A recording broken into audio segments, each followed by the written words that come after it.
In CI News this week, resolve stiffens against Kim Leadbeater's controversial assisted suicide bill in the House of Lords. Parents of school-aged children in England and Northern Ireland voice their opposition to a smacking ban. And a baby born at 22 weeks leaves hospital for home.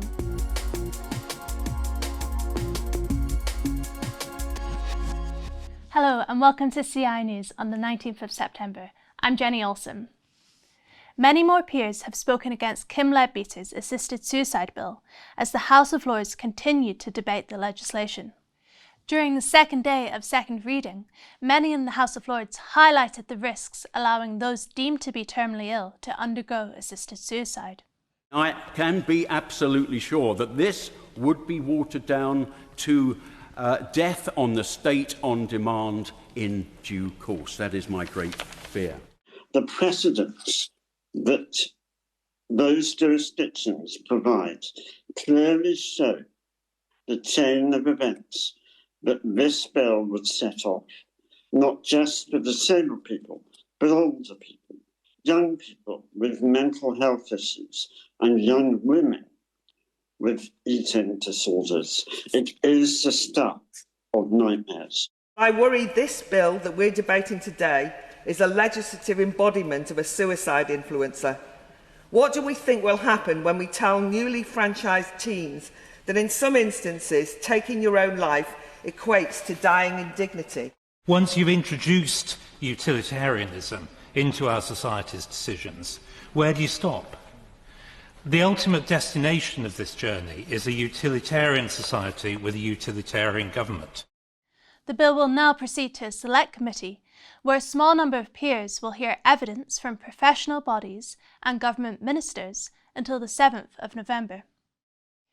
In the House of Lords earlier this week, peers urged the government to ensure parents can see sex education resources and to protect pupils from gender ideology. In a debate on the Children's Wellbeing in Schools Bill, former Ofsted Chief Inspector Baroness Spielman warned that some providers of sex education resources appear to start from the position that no child is too young for detailed and explicit sex education. And Baroness Barron pointed to a growing consensus that gender ideology harms and urged the Secretary of State to publish guidance for schools regarding gender questioning children. In response, Education Minister Baroness Smith of Malvern reminded the Chamber that government guidance requires schools to allow parents to see sex education material. She also informed peers that the government would confirm its next steps on issuing guidance on gender questioning children shortly.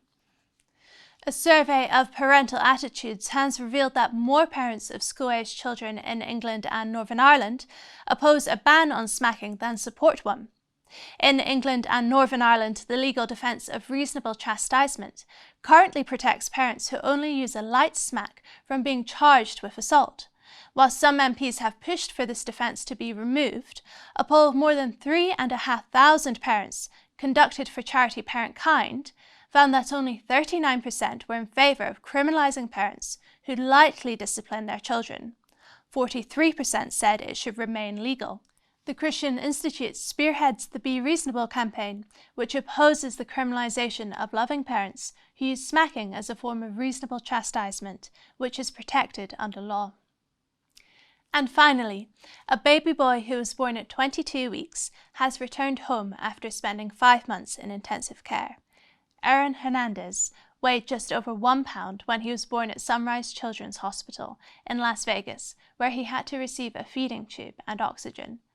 But Mum Thelma said it was amazing to have him home shortly after surgery, by which time he was eating well and ready to breathe without assistance. Right to Life UK's Catherine Robinson said the heartwarming story shows the cruelty of Britain's 24-week abortion law. As the likelihood of survival for babies like Aaron, who were born below the current UK abortion limit, increases, this poses a direct challenge to the abortion law in Britain, which permits abortion up to the 24th week of pregnancy. To explore these stories and much more, visit our website christian.org.uk and be sure to subscribe and follow us across our social media channels. Thank you for watching and have a blessed weekend.